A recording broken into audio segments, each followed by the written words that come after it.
Alors, bonsoir tout le monde, donc bonsoir depuis la Hollande. Euh, donc nous allons, comme d'habitude, faire notre décryptage de l'actualité politique, sociale, économique de notre pays. Nous allons partager donc avec vous notre analyse des grands sujets d'actualité. Et en retour, nous espérons que vos questions nous permettront donc d'approfondir certains sujets. Donc le principe il est toujours le même. Vous posez vos questions, je réponds. Voilà. Et puis on verra dans quelle mesure prendre certaines personnes en direct pour rendre la vidéo un peu plus interactive. Voilà. Alors, cette fois-ci, je vais prendre directement vos questions. Donc, les questions qui ont été posées sous le post qui a annoncé le direct. Voilà. Donc, j'y suis. 96 commentaires donc sous ce post. Ça veut dire que l'actualité, la semaine est très fournie. Voilà. Alors, avant de commencer, je voudrais donc remercier je dirais même la centaine d'Ivoiriennes et d'Ivoiriens qui m'ont appelé donc sur mon Messenger que je redonne, donc 07 31 32 82 07 31 32 82 pour m'encourager, pour me dire qu'ils apprécient ma façon de faire la politique, cette façon apaisée, cette façon de faire des propositions, cette façon de sortir donc de la litanie de la logique de la haine, de la vengeance, de la rancune, des ressentiments, pour proposer aux Ivoiriens autre chose que du déjà vu ou du déjà entendu. Voilà, je vous remercie pour vos encouragements. Sachez que le mouvement que nous sommes en train de mettre en place, qui déjà existait, parce que je me suis présenté à Dimokro moi-même en tant que membre de la génération consciente, et c'est un mouvement donc que nous allons essayer d'agrandir, donc d'en faire un mouvement national, voire international, puisque j'ai reçu énormément d'appels d'Europe, de la France, des États-Unis, de l'Espagne aujourd'hui, de Barcelone, de la Russie, de la Chine. Enfin, j'ai reçu des appels de partout. J'ai compris que les Ivoiriens ont besoin d'entendre un autre son de cloche. Les Ivoiriens ont besoin de se projeter vers l'avenir. N'ont pas envie de se cristalliser donc autour de ceux qui symbolisent la crise ivoirienne ces 30 dernières années. Voilà, ils ont besoin de sang neuf. Voilà, et donc je peux vous assurer que j'ai compris votre message. C'est pas facile. Continuer donc de porter notre message, de faire cette politique que nous voulons dépassionner pour que la Côte d'Ivoire retrouve son lustre d'antan. Voilà. Alors, tout de suite, je passe donc à vos questions. Alors, la première question, elle est de Bli Kwame. Le FPI engagera-t-il une procédure judiciaire contre l'utilisation de son logo lors du meeting de l'opposition d'hier? Bon, vous savez, Afin Guessan, c'est quelqu'un qui ne réagit jamais sur un coup de tête. C'est quelqu'un qui n'est pas émotif. C'est quelqu'un qui, face à une situation, réfléchit longuement, prend le temps de l'observation, pèse le pour et le contre et agit. il n'agit jamais sous le coup de l'émotion. Voilà. Face à une situation, il fait une analyse froide de la situation et il prend les mesures qu'il s'impose. Mais soyez assurés que le parti, donc le FPI, prendra toutes les mesures nécessaires pour faire respecter ses attributs. Le FPI prendra toutes les mesures nécessaires pour ne pas que des usurpateurs donc usent de ses attributs et dans les jours, dans les semaines qui viennent, il va y avoir des actions qui vont être engagées donc, en dommages et intérêts parce que ces actions-là portent donc un dommage lourd au parti, puisque ça sème le doute dans l'esprit des gens, ça donne du FPI l'image d'un parti xénophobe, d'un parti violent, d'un parti revanchard. Donc autant donc je dirais, de contre-valeurs véhiculées par les usurpateurs, donc qui ne sauraient rester donc impunis. Et donc, je peux vous rassurer que des choses sont en train de se mettre en place. Il faut collecter le maximum de preuves. Donc, je ne vais pas rentrer dans le secret des choses, mais vous verrez que les choses vont bouger. Et ceux qui continuent donc d'usurper les attributs du FPI, alors qu'ils savent très bien qu'ils n'en ont pas légalement la compétence, l'autorité, devront passer à la caisse. Voilà ce que je peux dire dans un premier temps sur cette question. Alors,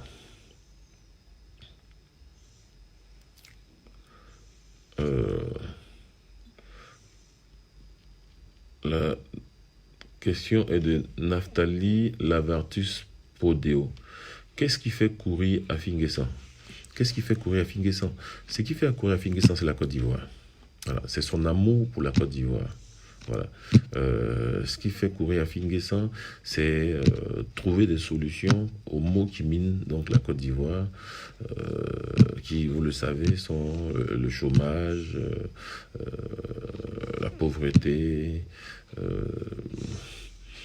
donc l'insécurité et toutes ces choses-là. C'est ça qui fait courir à Finguessan. En un mot, c'est la Côte d'Ivoire qui fait courir à Finguessan.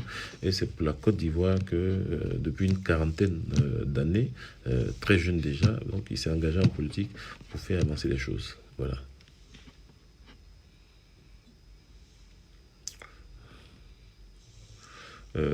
Quelle est la position de Memasso Dosso? Quelle est la position du président du FPI Afin face au meeting d'hier? Oh, écoutez, vous savez très bien que c'est Afinguessan donc qui a initié la plateforme de l'opposition, parce que Afinguessan avait conscience que seul le FPI ne pèserait pas face à l'alliance RHDP, qui est une alliance solide, soudée, et donc avait souhaité que l'opposition donc se mette ensemble, s'unisse pour faire contrepoids.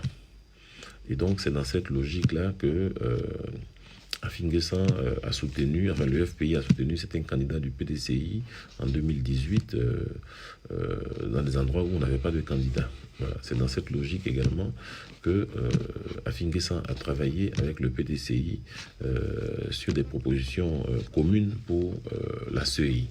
Voilà. Donc c'était ça l'objectif. Bon, malheureusement, vous avez suivi l'actualité. Afinguessan a été poignardé dans le dos. Le PDCI n'a pas eu l'élégance donc de dire à Afinguessan, écoutez, pour des questions opportunistes, nous avons choisi de nous mettre avec la dissidence qui leur faisait un chantage, puisque Afinguessan avait demandé à la dissidence du FPI d'intégrer la plateforme, mais ils ont fait le chantage au PDCI. Si Afinguessan est dans la plateforme, eux, ils ne viennent pas. Voilà. Et donc, le PDCI n'a pas eu le courage donc, de dire à Afinguessan, écoutez, bon, nous, finalement, on a choisi de marcher avec la dissidence du FPI. Et voilà, ils ont prétesté de ce que Afinguessan soit allé négocier la réforme de la CEI pour l'attaquer de toutes parts. Mais en réalité, comme on a pu le lire dans un communiqué de Gikawe, depuis le 2 août dernier, alors qu'Afin Guessan a discuté avec le gouvernement sur la question de la CI le 2 septembre, donc depuis un mois déjà, Gikawe nous fait savoir qu'ils avaient déjà signé une plateforme avec la dissidence et d'autres partis et qu'ils attendent donc le retour de Bédié pour officialiser cela. Voilà. Bien évidemment, Afin Guessan n'a pas été invité à la signature de cette plateforme, donc on en prend acte. Voilà. On en prend acte. Qu'est-ce qu'Afin Guessan Afin Guessan leur dit bon vent. Voilà. Afin Guessan est un stratège. Comme je l'ai dit, c'est pas quelqu'un qui se laisse abattre par un couteau dans le dos, par des actes de trahison. C'est quelqu'un qui analyse et puis qui voit comment il faut agir pour avancer. Voilà. C'est quelqu'un qui est dans la dynamique de l'action politique, qui n'est pas dans la dynamique des pleurnichements, de la victimisation. Voilà.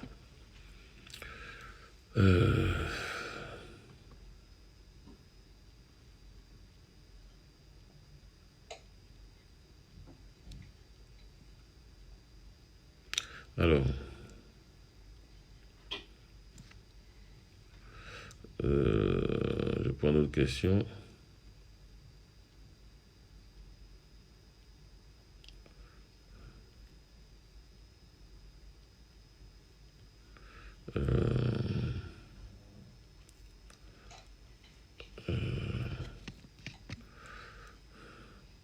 Alors, Kadio Bilé, sur le podium du meeting de l'opposition hier, Gikawe a clairement ignoré le FPI tendance à fin. Quelle impression. Dans le même temps, Gikawe appelle Madame Simone Gbagbo, Madame la Présidente. Je ne sais pas de quelle présidence il s'agit.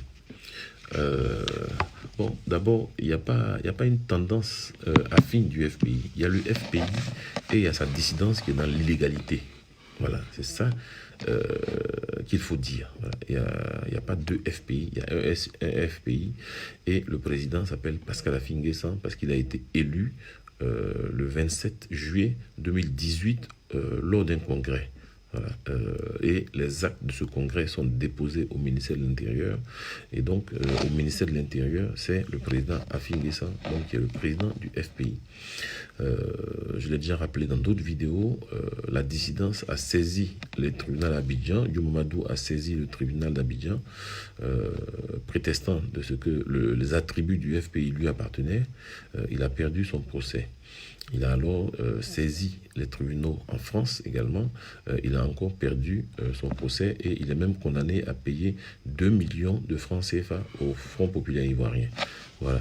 Donc ça, c'est ce qui concerne donc la légalité du FPI. Voilà. Donc, quand M. Gikawe dit que le président du FPI, c'est Gbagbo, il sait très bien qu'il fait du faux. Il sait très bien qu'il fait du faux. Et des gens qui déjà à ce stade-là s'inscrivent dans l'irrespect des lois de la Côte d'Ivoire, dans l'irrespect des institutions de la Côte d'Ivoire, sont des gens qui manifestement seront des mauvais perdants demain parce qu'ils risquent de ne pas reconnaître les défaites quand ils usent de moyens aussi inélégants pour essayer de survivre donc sur l'échiquier politique ivoirien. Voilà. Ce n'est pas le PDCI qui attribue la qualité de président du FPI. Ce sont les militants du FPI et Afin Guessan a été élu. Là, ça. Donc, tout ce que Gikawe fait, c'est ce qu'on appelle de l'opportunisme politique. En fait, Gikawe voit les Gors comme des enfants. Voilà. Des jeunes adultes à qui il faut faire croire que le Père Noël existe, et comme il se rend bien compte que ces adultes-là espèrent que le Père Noël existe, donc il enfonce le clou en s'amusant avec eux. Voilà. Mais au fond de lui-même, il sait très bien que le président du FPI, c'est Afin Guessan, puisque jamais un cadre de la dissidence n'a été reçu officiellement en Côte d'Ivoire en tant que président du FPI. Jamais un cadre du FPI n'a été reçu par une ambassade, une institution internationale en tant que représentant officiel du FPI. Voilà. Gbagbo lui-même n'a jamais, jamais réclamé de la présidence du FPI en ayant le courage de signer un document portant Gbagbo président du FPI. Donc, M. Guy s'amuse avec les Gors, il prête le flanc à cela, donc lui, il s'amuse avec eux. Voilà, c'est tout ce qu'on peut dire sur cette question, quoi. Cédric Ouattara, que pensez-vous de l'absence de certains cadres du PDCI de Daoukro, Yasmine Bignon, le maire de Pau, le maire de Plateau, etc., au meeting samedi? Non, le maire de Port-Boué, Sylvestre Semou, y était. Sylvestre Semou est un ami, un très bon ami, hein, que j'ai soutenu. Sa campagne à la mairie de Port-Boué, il est PDCI, mais il reste quand même un ami, voilà, un ami de longue date. Qu'est-ce que je pense de l'absence donc de la plupart des jeunes cadres du PDCI? Ce qu'il faut noter, c'est que le PDCI montre de lui une image qui, évidemment, ne plaît pas à un certain nombre de jeunes cadres du PDCI qui, eux, veulent entendre parler de programmes de développement, de projets de société, voilà, qui veulent discuter bilan contre bilan. Et face à cette jeune garde que sont les Billon, les Thierry Tano, Yasmine Ognien, Eo Jacques, Yassé, etc., vous avez donc la vieille garde rétrograde qui est, je dirais, est surtout connu pour les détournements de milliards de l'Union européenne, qui n'a pas de projet pour la Côte d'Ivoire, et donc qui, pour avoir mal géré le PDCI, se retrouve aujourd'hui avec un PDCI sans cadre, et donc qui cherche la dissidence du FPI comme une bouée de sauvetage pour exister. Et donc c'est ce PDCI-là qui s'est donné un spectacle. Voilà.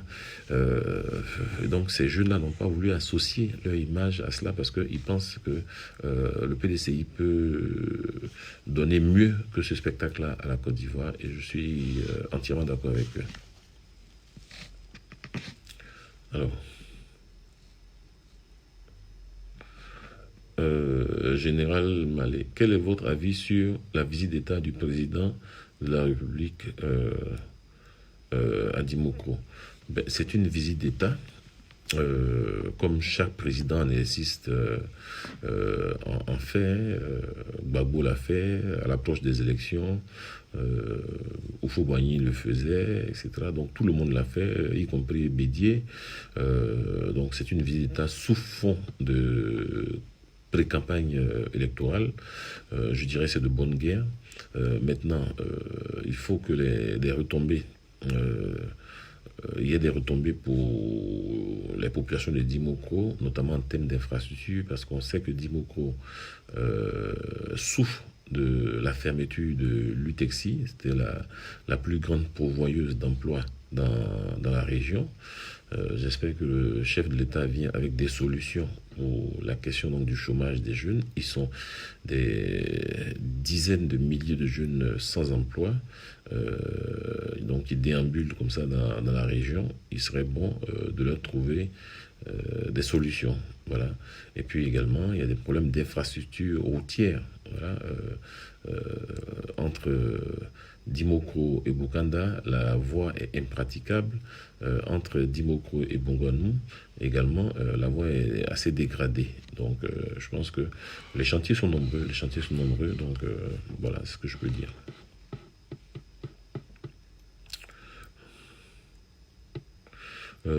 Abdallah Azmouna, quelle est cette histoire de rente viagère dont Touré Moussa a fait cas? Je sais pas de quoi, j'ai pas suivi Touré Moussa. J'avoue que tout ce qui concerne les Soros et consorts n'est pas ma priorité, donc j'ai pas très suivi ce qu'il dit. Maintenant, si vous pouvez me rappeler ça en commentaire, je pourrais vous répondre. Laure Yaba, c'est dû à quoi cette déchirure? Que vous faites-vous du pardon? Je ne sais pas de quelle déchirure tu parles, donc il faudra préciser ta question si tu veux une réponse, Laure. Chaka Zulu, Afi va-t-il sortir de cette plateforme ou pas? Non, comme je l'ai expliqué, c'est eux qui ont, je dirais, sorti Afi de la plateforme, mais sans avoir eu le courage de le dire clairement à Finguessan. Voilà. Et donc, Afi N'Guessan je vais dire, apporter la riposte. Va apporter la riposte. Ce qui est sûr, Afi N'Guessan est candidat à la candidature donc la présidence de la présidence de la République. Donc l'année prochaine, probablement au premier trimestre, il va y avoir une convention pour désigner le candidat du FPI. Ce sera donc Afi N'Guessan à 99,99% des chances, parce que contrairement aux GOR qui jusque-là n'ont pas de candidat, ils sont dans l'espoir d'une candidature de Gbagbo, dans l'expectative d'une candidature de Gbagbo. Nous, on n'a pas ce problème-là. On a un candidat.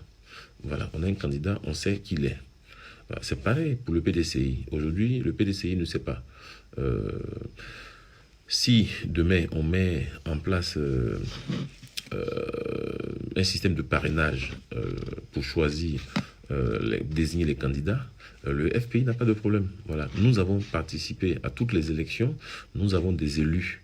Voilà. Moi, par exemple, je me suis présenté à Dimokro, je n'ai pas gagné les élections, mais j'ai 6 élus au conseil municipal. Moi-même, je suis membre du conseil municipal. Donc, partout où nos candidats, où nous avons eu des candidatures, même quand nous n'avons pas gagné, nous avons des élus parce que c'est la proportionnelle.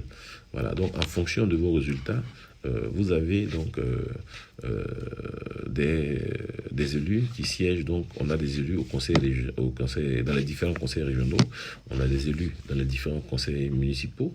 Et donc, si demain on nous demandait de donner 200 ou 300 parrainages, ça ne nous poserait aucun problème. Voilà. Ceux à qui ça poserait un problème, ce sont ceux qui ont boycotté les élections. Voilà. Et moi, j'espère que dans la réforme de la Constitution qui est prévue par le président Ouattara, j'espère qu'on mettra en place donc ce système de parrainage. Voilà. Ce système de parrainage existe dans de nombreux pays en Afrique, existe dans pratiquement tous les pays développés. Donc je pense que ce serait une bonne chose qu'on le fasse également chez nous en Côte d'Ivoire. Voilà. Ensuite, Afi N'Guessan n'a pas un problème de 75 ans. Donc, si demain, il y a une réforme qui ramène la limite d'âge pour être candidat à 75 ans, ben, ça ne pose aucun problème à Afi N'Guessan. Voilà, puisqu'il est loin d'avoir 75 ans, il en a 66, donc il peut encore faire d'autres mandats, même si ça ne marchait pas en 2020. Voilà, il n'a pas de problème particulier, ni de parrainage, ni problème d'âge. Voilà. Et donc, Afi N'Guessan sera notre candidat. En ce qui concerne le PDCI, ben, ils sont dans la même situation que les GOR. Voilà. Si la limite d'âge est à 75 ans, évidemment, Bédié, qui est un octogénaire, qui a 85 ans aujourd'hui, ne pourra pas être candidat. Voilà. Et si Bédié n'est pas candidat, ça va être la déchirure au sein du PDCI, parce que Bédié va certainement vouloir imposer un baoulé. Or, il y a des jeunes cadres comme les Yasmine Ounien, comme les Billon, etc., qui peuvent aussi être candidats là-bas. Donc, je sens que ça va être une bataille. Si Bédié n'est pas candidat, ça va être une bataille. Voilà, ça va être une bataille là-bas et on risque d'avoir une multitude de candidatures. D'ailleurs, comme on l'a vu à l'époque en 2015, avec ici Amara, avec Kakabe, avec Billon. Mais là, ça va être pire. Voilà. Et donc, c'est pour ça que Bédié pense que c'est lui qui peut faire le trait d'union entre les différentes générations, en dépit de son âge. Voilà.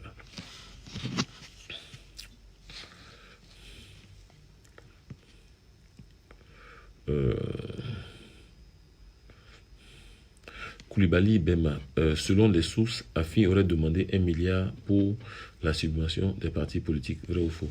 Non, il n'a pas demandé 1 milliard pour la subvention des partis politiques. Il a dit qu'il fallait donner 1 milliard aux candidats qui ont été retenus pour la présidentielle. Il faut savoir que en France et dans pratiquement tous les pays développés, les candidats ne peuvent pas dépenser un certain montant. Voilà.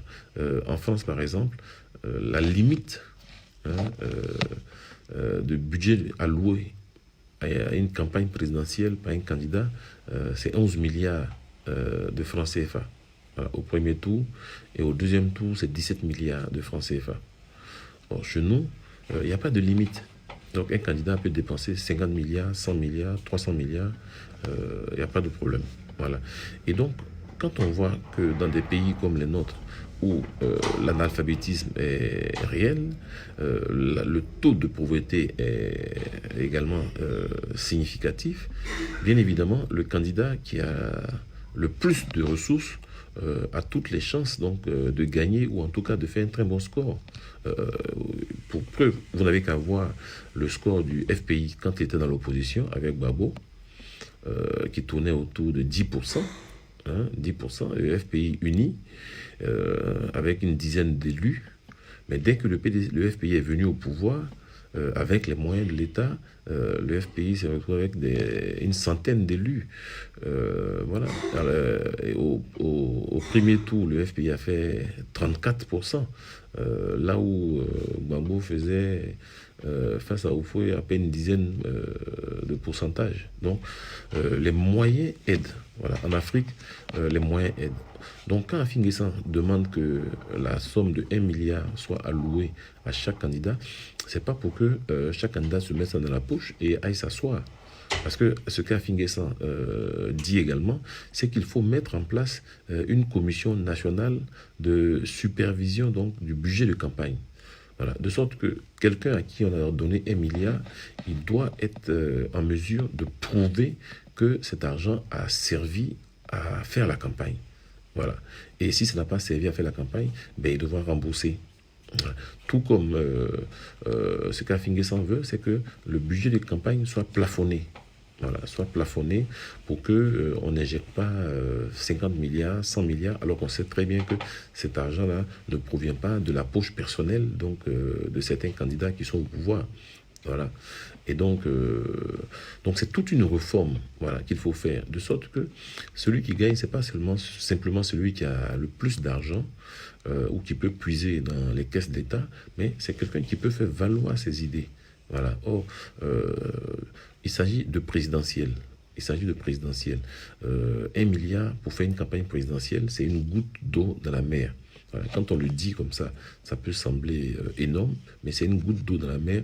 Si vous partez du principe que en Côte d'Ivoire, il y a à peu près 25 000 bureaux de vote, 25 000 bureaux de vote, et que dans chaque bureau de vote, vous devez avoir 2 représentants, ça fait donc 50 000 représentants. Si vous donnez 10 000 francs à chacun de vos représentants, vous retrouvez déjà, rien que pour les représentants dans les bureaux de vote, à 500 millions de francs CFA. Voilà. Vous n'avez pas encore payé les véhicules de campagne, vous n'avez pas encore payé les t-shirts, vous n'avez pas encore payé les affiches, vous n'avez pas encore fait la tournée. Rien que pour les représentants dans les bureaux de vote, vous avez déjà dépensé 500 millions. Or, vous savez qu'en dehors même des bureaux de vote, très souvent, on met encore 1 ou 2 représentants dans la cour pour s'assurer que l'environnement autour des bureaux de vote donc, est sécurisé. Voilà. Et donc, une campagne électorale coûte très cher et ce n'est pas l'argent qui doit départager les candidats, mais ce sont les idées. Voilà. Donc, quand Afin-N'Guessan fait cette proposition, c'est pour que les candidats qui n'ont pas autant d'argent que les partis au pouvoir aient quand même un minimum d'argent pour faire valoir ces idées et que les populations choisissent en fonction des idées qui sont véhiculées. Voilà. Ce n'est pas de l'argent qui est offert à un candidat qui va aller s'asseoir. Voilà. Parce que si vous donnez 1 milliard à la fin de la campagne, Afin-N'Guessan propose donc que la commission nationale qui doit être créée de suivi des dépenses de campagne fasse donc le point et qu'on se rend compte qu'effectivement, facture à l'appui, chaque candidat a utilisé les montants qui lui sont alloués. Voilà. Et également, si des candidats ont dépassé le budget donc qui ont été arrêtés, donc qui ont été plafonnés, par exemple, à 10 milliards de francs CFA, ben, que ces candidats-là soient sanctionnés. Voilà. Donc, c'est tout un mécanisme de fond, ce n'est pas juste pour se mettre de l'argent dans la poche. Voilà. J'espère que vous avez bien mieux compris le sens donc de cette demande. Alain Traoré, la mise en garde dans le dernier communiqué du SG du FPI inhérente à l'utilisation abusive des attributs du FPI par les fondeurs est un pas à saluer. Maintenant, il faut durcir le ton en prenant des mesures coercitives. Oui, j'ai déjà répondu à cette question. J'ai dit que les choses vont suivre. Nous sommes en droit. Il faut collecter des éléments, il faut collecter des choses et les choses vont se faire. Rassurez-vous, on ne va pas rester plus longtemps dans cette cacophonie-là.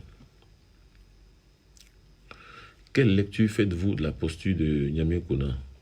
A-t-il des chances d'être un outsider? Bon, tous ceux qui se présentent à une élection, d'abord, je ne sais pas quelle est sa posture exacte. Je sais qu'il était membre du RHDP et qu'il n'est plus membre du RHDP depuis qu'il a été sorti donc, du gouvernement. Sa posture, je ne sais pas trop. C'est pas quelqu'un qui communique énormément, donc je ne sais pas trop. Maintenant, est-ce qu'il a des chances? Je ne sais pas, mais je pense que ses chances sont quand même assez minimes. Voilà. Il faudrait que Niamey Kona se mette dans une plateforme. Voilà. Aujourd'hui, ce que je vois, moi, c'est qu'en 2020, on risque d'avoir 2 ou 3 plateformes, grandes plateformes. Aujourd'hui, on a la plateforme de Bédié, de la dissidence du FPI et certains autres petits partis politiques. À côté de ça, on a l'alliance RHDP, qui n'est pas une plateforme, c'est une alliance. C'est-à-dire que c'est plusieurs partis politiques qui se mettent ensemble et qui ont le même candidat, voilà, qui choisissent un candidat pour les membres de l'alliance. Ce qui est différent de la plateforme. Dans la plateforme, c'est chaque parti politique a son propre candidat et chaque parti politique bat sa campagne et éventuellement au deuxième tour, ils appellent à voter celui qui serait en deuxième position. Voilà, donc c'est différent de l'alliance. Vous avez vu que lors du meeting de la plateforme de Bédié, à aucun moment le mot alliance n'a été prononcé. Voilà, parce que Bédié veut se servir des Gors, les Gors veulent se servir de Bédié, donc ils sont dans une alliance de dupes qui tôt ou tard va montrer ses limites parce que aujourd'hui les intérêts convergent. Voilà, les intérêts convergent. Le PDCI espère se servir du PDCI, du FPI pour sa survie, puisque il a été dépouillé de tous ses cadres les plus importants par le RHDP. Donc il est vraiment en perte de vitesse. Et puis, le FPI dissidence également est à la peine. Et donc, eux aussi veulent se servir du PDCI pour régler leurs problèmes avec Afin-N'Guessan. Ça fait presque 5 ans qu'ils combattent Afin-N'Guessan sans succès. Donc, ils se disent qu'en se mettant avec le PDCI, ça leur permettra peut-être d'arriver à bout. Et donc, quand les gens du PDCI disent nous, c'est Gbagbo, on reconnaît comme président du FPI, bon, ils savent que c'est ce que la dissidence attend. Voilà, c'est ça qui leur fait plaisir. Voilà, ils n'attendent rien d'autre qu'on dise que non, que c'est le PDCI, c'est Gbagbo qui... Voilà, c'est chanter les louanges de Gbagbo, ça suffit à leur bonheur. Donc le PDCI leur dit ce qu'ils ont envie d'entendre. Voilà, il y a rien de plus. Donc, en 2020, moi, personnellement, ce que je vais suggérer à Afin-N'Guessan, il y a 2 possibilités. La première possibilité, c'est de créer une plateforme avec le RHDP. Donc, Afin-N'Guessan a déjà une alliance qui s'appelle l'AFD, qui comprend une dizaine de partis politiques. Et donc, créer une grande plateforme entre l'AFD et le RHDP. Ça veut dire que au deuxième tour, donc si c'est le RHDP qui est au deuxième tour, alors les membres de la plateforme AFD et peut-être même avec UMP de Kablan, Apia et autres, et Gévert Coulibaly, donc dans cette grande plateforme-là, voteront donc le candidat du RHDP. Voilà. Ça, c'est la première possibilité. Donc, pour également contrer donc, la plateforme de Bédier, qui se limite à Bédier, enfin PDCI et une partie du FPI, donc la dissidence du FPI. Voilà. Ou alors, Afinguessan met en place une plateforme de rupture.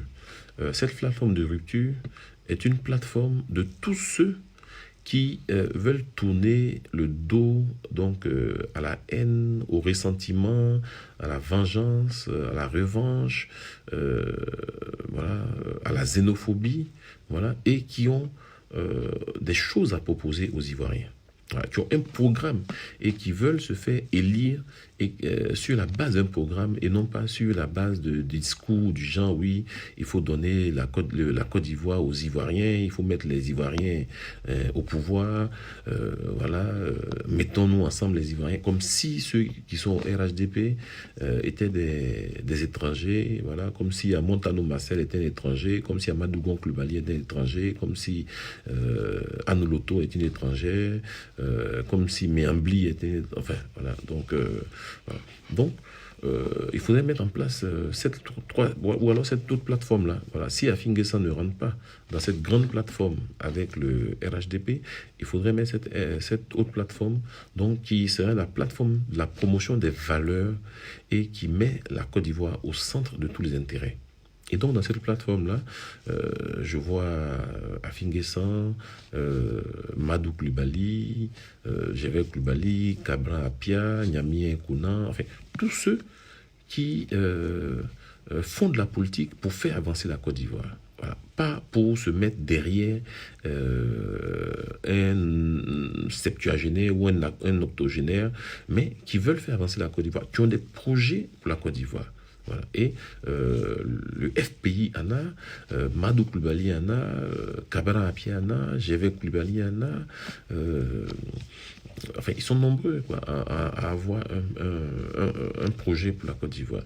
Vous avez vu le meeting de la plateforme de Bédier. Bon, qu'est-ce qu'on a vu? Des pancartes du genre, oui, Gbagbo arrive, Ouattara dégage, mais au final, quand vous sortez de là, qu'est-ce que vous retenez de ce meeting-là? Qu'est-ce que vous retenez?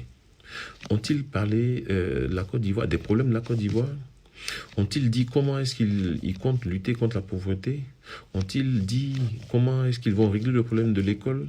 Comment ils vont régler le problème de la santé? Ils parlent d'étrangers, d'orpailleurs. Ont-ils donné des solutions pour régler le problème de l'immigration, de l'émigration? Parce que autant il y a des étrangers qui viennent en Côte d'Ivoire, autant il y a beaucoup d'Ivoiriens qui sortent de la Côte d'Ivoire pour aller vers d'autres pays. Ont-ils proposé des solutions? Non. Ils n'ont proposé aucune solution. Ils sont venus, ils ont dansé, ils ont mangé, ils ont bu, ils se sont bien amusés, et puis ils sont rentrés chez eux. Mais les problèmes de la Côte d'Ivoire restent en suspens.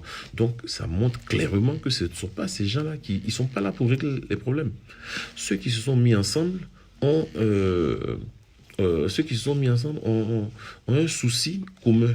Ils ont un souci commun. Ils ont un problème à régler avec le RHDP ou avec Ouattara. Voilà. Donc, Lobogno a été mis en prison, il a un problème à régler avec Ouattara. Soro Guillaume pensait qu'il serait le successeur de Ouattara. Il n'a pas eu gain de cause, donc lui, il a un problème personnel avec Ouattara. Bédier pensait que Ouattara allait lui donner le pouvoir avec le PDCI en 2020. Ils n'ont pas eu gain de cause, donc eux aussi, ils ont un problème avec le RHDP. Donc, voilà quoi. Gbagbo, pareil, il pense que le PDCI et le RHDP l'a envoyé à la CPI, donc il a une revanche aussi à prendre contre Ouattara. Donc finalement, on a une assemblée, un conglomérat donc de personnes frustrées qui se mettent ensemble, voilà, et qui, avec leur frustration, veulent revenir au pouvoir pour régler des comptes. Voilà. Donc, il faut sortir de ce cycle de règlement de compte, laisser la Côte d'Ivoire rentrer dans le modernisme. Et rentrer dans le modernisme, c'est proposer des solutions. C'est quand vous faites un meeting, c'est faire des propositions. Voilà, vous dites, ah, il y a des orpailleurs, voilà comment on va résoudre le problème de l'orpaillage. Ah, il y a l'immigration, voilà comment on va résoudre le problème de l'immigration. Bon, pour la question des grèves dans les universités, voilà comment on va régler ça. Le problème de, je sais pas moi, du rattrapage ethnique, voilà. Mais vous ne parlez de rien de tout ça. Vous ne parlez de rien de tout ça. Vous venez, vous critiquez, vous ne faites pas de contre-proposition. Voilà. Donc ça, c'est pas la Côte d'Ivoire nouvelle, ça. C'est pas la Côte d'Ivoire nouvelle. Regardez comment les pays développés font la politique. Ils ne se contentent pas de critiquer, ils font des propositions. Donc, si les Ivoiriens choisissent de reconduire donc, le conglomérat des NE en 2020, bon, ça veut dire que le peuple ivoirien lui-même n'est pas suffisamment mature. Ça veut dire que le peuple ivoirien lui-même ne sait pas ce qu'il veut. Voilà. Or, le peuple ivoirien est quand même mature. Le peuple ivoirien doit comprendre que il faut tourner la page de Ouattara, de Gbagbo, de Bédié, et puis donner la chance à une nouvelle génération qui va nous faire rentrer vraiment dans l'ère du modernisme. Voilà. Et cette nouvelle génération-là, voilà, c'est des gens comme Afin Guessan, comme Madou Coulibaly, comme Billon, comme Yasmine Ounier, comme Ahmed Bakayoko, comme Gon Coulibaly, comme Nyamien Kona. Voilà. Mais ça ne peut pas être Gbagbo, ça ne peut pas être Ouattara, ça ne peut pas être Bédié. Voilà. Ils n'ont plus d'avenir, ils n'ont que des souvenirs. Voilà. Donc quand ils viennent, c'est parler de leurs souvenirs. Quand Gbagbo était là, Gbagbo a fait ceci. Quand Bédié était là, Bédié a fait ceci. Voilà. Qu'est-ce qu'ils vont faire pour la Côte d'Ivoire? Ça, ils n'en sont plus capables. Voilà. Ils n'ont plus d'avenir. Ils n'ont plus rien à proposer aux Ivoiriens. Et donc, on ne fait pas du neuf avec du vieux. Voilà, c'est pas avec du vieux que vous allez faire du neuf. Voilà. Et la Côte d'Ivoire a des cadres compétents. La Côte d'Ivoire a formé de nombreux cadres et qui peuvent valement prendre la relève. Vraiment, n'ayez aucun doute. Parce que souvent, c'est la peur de l'inconnu qui fait qu'on s'accroche donc aux vieux souvenirs. C'est la peur de l'inconnu. On se dit, oui, mais si c'est quelqu'un d'autre, qu'est-ce qu'on va devenir? N'ayez crainte. La seule chose qu'on risque en changeant de génération, c'est de faire avancer la Côte d'Ivoire. Voilà. Regardez autour de nous, tous les pays avancent. Tous les pays avancent. Mais depuis 30 ans, la Côte d'Ivoire a arrêté son développement humain. Voilà. Le capital humain n'est plus promu en Côte d'Ivoire. Voilà. Donc on est dans des alliances non idéologiques, des alliances opportunistes, voilà, pour satisfaire les uns les autres. Voilà. Aujourd'hui, dans cette alliance PDCI, dissidence du FPI, bon, il y a beaucoup qui rêvent de revenir au pouvoir pour être ministre. Voilà. D'autres PCA, d'autres DG, voilà. Donc ils sont prêts à se mettre ensemble pour se partager des postes, mais ils n'ont qu'une proposition pour la Côte d'Ivoire. Les avez-vous déjà entendu parler de propositions? Les avez-vous déjà entendu donner des solutions? Avez-vous entendu que la dissidence du FPI s'est réunie quelque part pour réfléchir au problème de la Côte d'Ivoire, en vue de proposer un programme de gouvernement?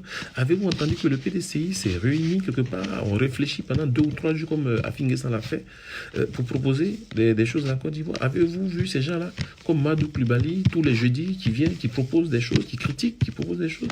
Non. Ils n'ont pas ça. Ils prennent les Ivoiriens vraiment pour des cons. Des gens qui ne réfléchissent pas. Des gens, donc vraiment, c'est des moutons de Panurge voilà, qu'on actionne. Voilà. Vous versez du riz et puis comme des poulets, ils courent après pour manger des miettes. Voilà comment ils traitent les Ivoiriens. Oh, les Ivoiriens ont besoin d'autre chose. Et donc, moi, j'exhorte les Ivoiriens à plus de maturité. À plus de maturité pour qu'on rentre vraiment dans une nouvelle ère. Voilà.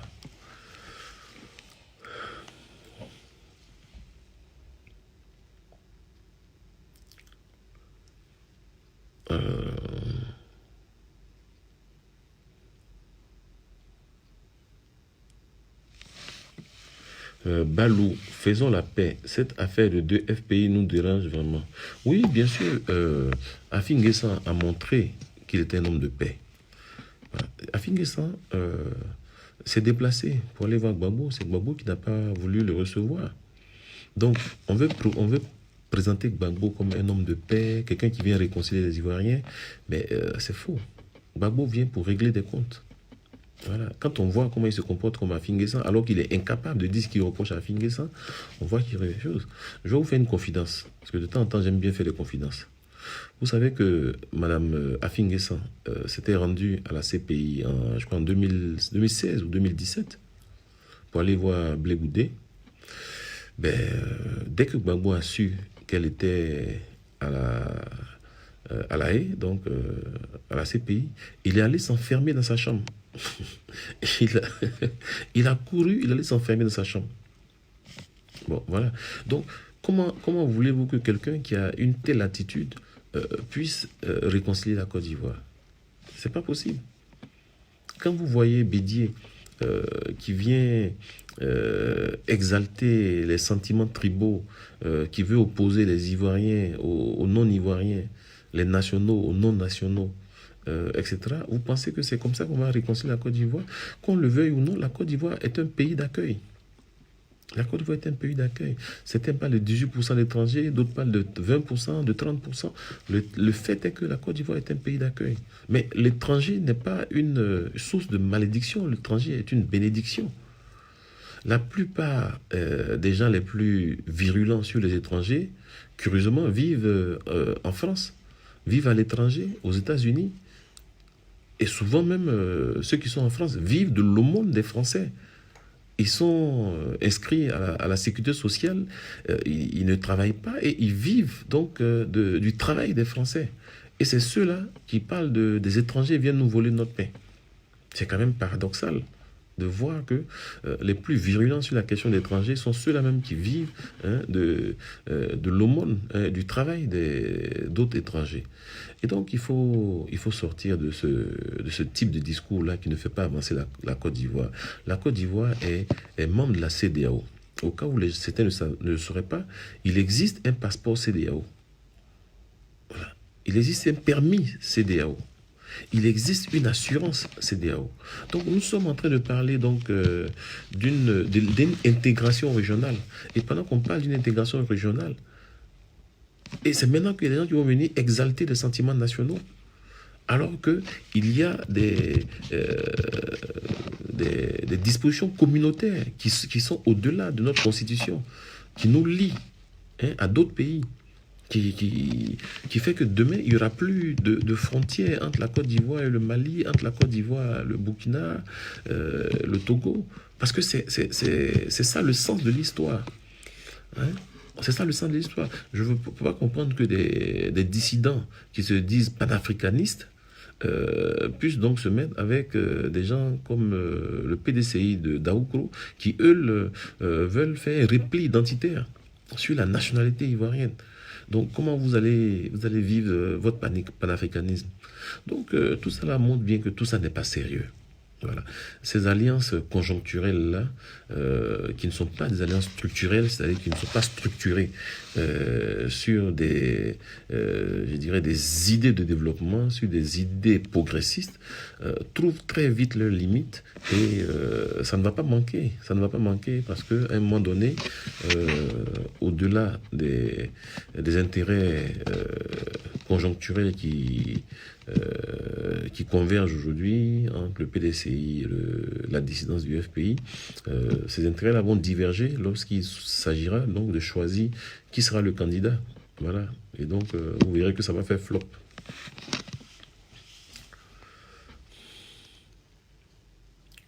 Alors,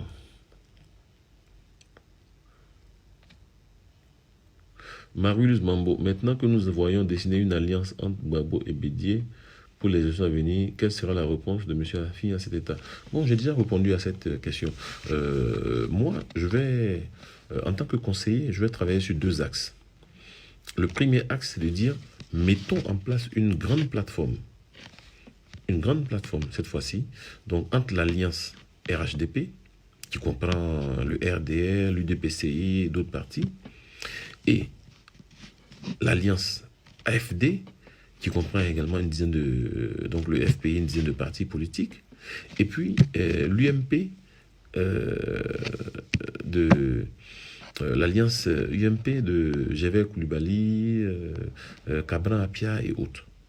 Donc, si ces trois alliances se mettent ensemble dans une large plateforme, ils gagnent au premier tour. Ils gagnent au premier tour, il n'y a aucun doute Il n'y a aucun doute. Mais comme il va être difficile de choisir un candidat de cette plateforme, alors il est clair que c'est au deuxième tour que les choses vont se dessiner. C'est au deuxième tour que les choses vont se dessiner. Et donc, chacun va battre campagne pour son camp. Et puis, au deuxième tour, l'AFD, donc le FPI, la LMP et puis le RHDP vont se retrouver donc, derrière celui qui sera au deuxième tour pour former une alliance idéologique. Voilà. Et elle n'a aucune raison de perdre. Aucune raison de perdre. C'est évident. C'est évident. Donc ça, c'est la première proposition que je vais faire à Finguessan. La deuxième proposition, c'est de lui dire, bon, mettons en place une alliance progressiste, voilà, pour faire progresser la Côte d'Ivoire. Et donc, c'est une alliance entre tous ceux qui ne sont pas dans une tontine politique on se met ensemble pour chasser quelqu'un, mais qui sont dans une alliance pour proposer un renouvellement donc du contrat social entre les Ivoiriens et leurs leaders, et entre les leaders et les populations ivoiriennes. Donc ceux-là, c'est Madou Coulibaly, c'est Afinguessan, c'est Javet Coulibaly, c'est Cabran Apia, et tout cela. Voilà, doivent se mettre ensemble et puis soit dans le cas d'une alliance, soit dans le cas d'une plateforme, et eux aussi ils seraient imbattables parce que beaucoup d'Ivoiriens aspirent au changement entre la vieille garde qui ne propose rien et puis voilà. Donc voilà les deux axes sur lesquels on va travailler. J'ai pas encore vraiment échangé avec le président Afi, mais lui aussi, il a peut-être aussi d'autres plans. Donc on va mettre tout ça en place et puis on va avancer. Mais ceux qui pensent qu'Afinguessan est mort se trompent. Afinguessan n'a jamais été dans une position aussi solide qu'aujourd'hui. Rappelez-vous, Gbagbo a dit, et au moins on a retenu ça de lui, en politique, il n'y a pas d'alliance contre nature. Donc, il ne faut même pas que des gens se fassent, je dirais, des complexes pour dire « Ah oui, mais on m'a dit qu'on avait avec le RDR. » Oui, et alors? Le PDCI, aujourd'hui, qui est avec les dissidents, ben, il était avec le RDR. Donc, pourquoi nous, on devrait se faire un complexe Soro, qui a envoyé Gbagbo et Blé Goudé à la CPI, aujourd'hui, ils sont ensemble. Pourtant, il y a eu 3000 morts. Donc si eux, ils n'ont pas de scrupules à être avec les Soro, avec tous ceux qui ont tué des Ivoiriens, qui ont détruit des familles, etc., pourquoi nous, on devrait avoir des scrupules à être avec le RHDP? Il n'y a aucun scrupule. Voilà. C'est vrai qu'au RHDP, il y a eu beaucoup de faits que nous reprouvons, comme la corruption, etc. C'est des faits indéniables. Mais quel parti politique ivoirien peut se taguer de ne pas être corrompu, honnêtement? Tous les partis politiques, sauf le PDCI. Il n'y a pas plus grand corrupteur, corrompu que le PDCI. Pourquoi Bédi a été viré du ministère de l'économie et des finances par Oufo-Boigny? Tout le monde le connaît, enfin les jeunes générations le connaissent, ne le savent peut-être pas. Mais c'était pour des détournements massifs de fonds. Voilà. C'est ce qu'on appelle le scandale des sodés. Sauts de sucre, sauts de riz, sauts de palmes, etc. Voilà. Donc, il n'y a pas un pouvoir qui a des leçons à donner au RHDP en matière de corruption. Tous les pouvoirs qui se succèdent sont tous corrompus. PDCI, FPI, RDR, ils sont tous corrompus. Voilà. Donc, demain, le PDCI viendra, il fera la même chose. Il fera la même chose que le FPI a fait, il fera la même chose que le PDCI a fait, le RDA a fait. Voilà. Les scandales de corruption sous le FPI, il y en a eu des centaines. Il y en a eu des centaines. Au PDCI, il y en a eu des milliers. Au RDA également, il y en a des milliers. Donc, il n'y a pas, je dirais, un parti politique qui est propre. Ça n'existe pas. Voilà. Il y a des hommes qui sont propres. Il y a des hommes qui sont propres. Vous voyez Afinguessan? Quelqu'un a déjà entendu Afinguessan impliqué dans un scandale de corruption en Côte d'Ivoire? Jamais. Un scandale de détournement? Jamais. Voilà. Tout ce que les gens peuvent dire, oui, bon, ta femme est poursuivie pour ceci, mais ça c'est sa femme. C'est comme s'il venait me dire, oui, Afinguessan, son fils est poursuivi. Mais c'est son fils. Afinguessan ne répond pas des actes de son fils. Donc, c'est quand on n'a pas, je dirais, d'accusation contre quelqu'un, on passe autour de ses proches. Aujourd'hui, c'est sa femme, demain, ce sera quoi? Son cousin, son arrière-petit-fils, son grand-père. C'est un peu comme en France. Voilà. Les gens n'avaient rien directement comme Fillon. Après, on dit, ah oui, mais il a employé sa femme, etc., etc. Voilà. Donc, Afinguessan est un homme propre. Et des hommes propres, il en existe en Côte d'Ivoire. Voilà. À ma connaissance, Madou Coulibaly est un homme propre. Voilà. Au niveau de l'éthique, je veux dire. On n'a jamais entendu que Madou Coulibaly était impliqué dans une affaire de corruption. J'ai jamais entendu que Gervais Coulibaly était impliqué dans une affaire de corruption. J'ai jamais entendu que Cabran Apia était impliqué dans une affaire de corruption. Donc, il existe des hommes propres en Côte d'Ivoire. Mais les hommes corrompus, on en connaît. Ils sont nombreux au PDCI. Donc, je peux comprendre la frustration aujourd'hui de certaines personnes vis-à-vis du RHDP, mais il ne faut pas qu'ils se disent que si c'est c'est la question de corruption qui emporte leur choix, et donc en allant vers la dissidence, ils vont mettre fin à ça, ou en allant vers le PDCI, ben, ils se trompent. Voilà. Ce sont les mêmes pratiques, parce que comme je l'ai dit, on ne fait pas du neuf avec du vieux. Rappelez-vous le slogan de campagne du PDCI contre Gbagbo. C'était trop, c'est trop. Trop, c'est trop. Rappelez-vous ça. Ça là, c'était pas contre le RHDP qu'il faisait ça. C'était contre le FPI que le PDCI disait trop, c'est trop. Allez regarder sur Internet, vous allez voir. Mais comme malheureusement, nos populations sont amnésiques. Pour un oui, pour un non, ils oublient. Et donc, quand quelqu'un n'a pas de mémoire, il est condamné à revivre les mêmes erreurs. Et puis, dans 5 ans, ils vont encore venir pleurnicher. Voilà. Nous, on vous propose autre chose. Voilà.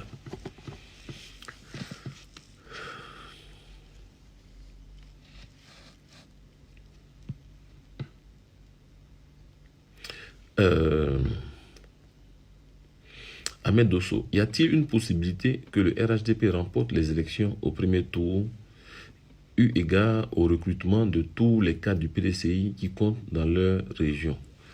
Oui, bien sûr, le PDCI, le RHDP peut gagner au premier tour. Parce que le RHDP a en face de lui un FPI divisé entre la légalité et sa dissidence, ce qui affaiblit évidemment le FPI. Le MPDCI qui est très très très affaibli, au point où aujourd'hui, à 1 an des élections, il ne sait pas encore qui est son candidat. Et donc, même s'il s'acoquine avec la dissidence, mais on voit qu'il est faible. Bon, aujourd'hui, la plateforme de Bédié avec la dissidence, c'est, on va dire, une dizaine, peut-être, c'est un pas de 14, une quinzaine de partis politiques. Bon, quand 15 partis politiques dits majoritaires se mettent ensemble, font un meeting historique, dit-on, et que ils arrivent à peine à mobiliser 10 000 personnes, c'est inquiétant. C'est inquiétant. Alors, je ne dis pas qu'ils n'ont pas fait une bonne... Ils ont fait une bonne mobilisation. Ils ont fait ce qu'ils ont pu. Voilà. Moi, je m'attendais à voir déferler 50 000 personnes, 100 000 personnes. Mais au final, je prends RFI.